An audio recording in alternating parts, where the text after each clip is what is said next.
մի հարց, որ խնդրել են փոխանցեմ արտերկրում ապրող պահեստավորի սպաները, օրինակ Ամերիկայում այլ երկրներում, եւ ոչ միայն սպաներին վերաբերում, խոսքը թոշակների փոխանցման կարգին է վերաբերում, այն մարդիկ, որոնք որ գտնվում են արտերկրում եւ ինչ-ինչ պատճառներով հնարավորություն ունեն տարին մեկ անգամ գալ Հայաստան եւ այստեղ իրենց բանկում ներկա գրվել է, այսպես ասած, որ այդ թոշականը որ հավատան, որ իրենք նոր տեխնոլոգիաների դարում մարդիկ, որ գտնվում են այլ երկրներում, կարողանան այդ թոշակները ստանալ, որտեղ այս տարի նորից սպաներ կան բազմաթիվ, որ Ամերիկայում են բնակվում եւ իրենք, չգիտեմ, ծառայել են երկրին, պատերազմի են մասնակցել եւ հիմա զտված են թոշակ ստանալու հնարավորություն, որտեղ տարբեր պատճառներ չեն կարող գալ տարի մեկ անգամ Հայաստան գրանցվել եւ գնալ։ Սրա մասով նախ տեղեկացնել չէ, ինչ լուծում կարող են առաջարկել Եկեք այդպես կարճ հարցեր, որ ձեր խոսքերից առաջացավ։ Նախ այդ պարեկների մասով ի վերջո աշխատանքից ազատ պարեկներ կան, թե չէ։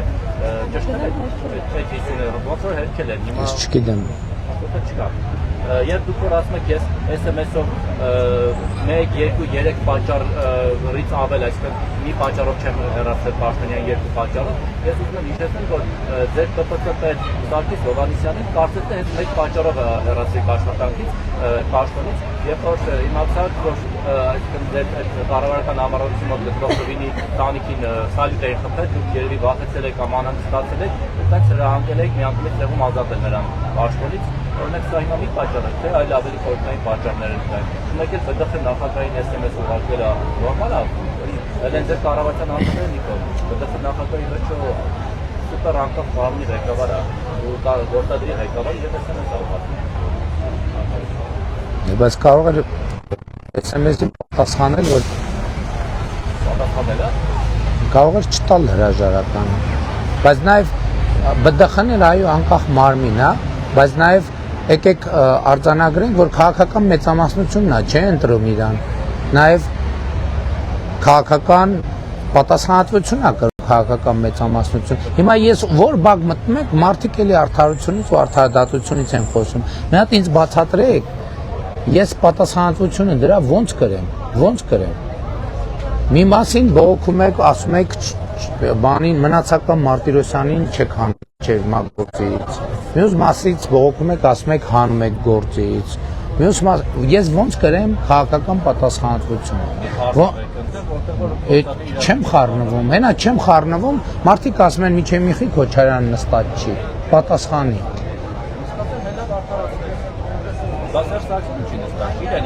Էդ էլ են ասում։ Բա էդ էլ են, տեսեք դուք էլ եք հարցնում, ինչ եք ինձ հարցնում։ Սերժ Սարգսյանի մասին էլ են հարցնում, Ռոբերտ Քոչյանի։ Չէ, բայց կա իրավական համակարգ, բայց էլ եմ ասում, ես ընդհանրապես մեր իրավական համակարգի ամենամեծ խնդիրը համարում եմ այն, որ մեր դատա իրավական համակարգը օրգանական կապ չունի ժողովրդի հետ։ Ինքը կղզիացած, անհասկան, Հայաստանում չի կարող լինել իշխանություն, որ չի բխում ժողովրդից։ Մեր դատա իրական համակարգի ֆունդամենտալ պրոբլեմն է, որ չի բխում ժողովրդից։ Եվ հետևաբար սահմանադրական փոփոխություններով մենք այս հարցը պետք է լուծենք։ Եվ դատա իրավական համակարգը պետք է օրգանական կապով բխի ժողովրդից։ Հակառակ դեպքում այս խնդիրը չի լուծվելու երբեք։ Եվ առանց սահմանադրության փոփոխությունների այդ խնդիրը չի լուծվելու։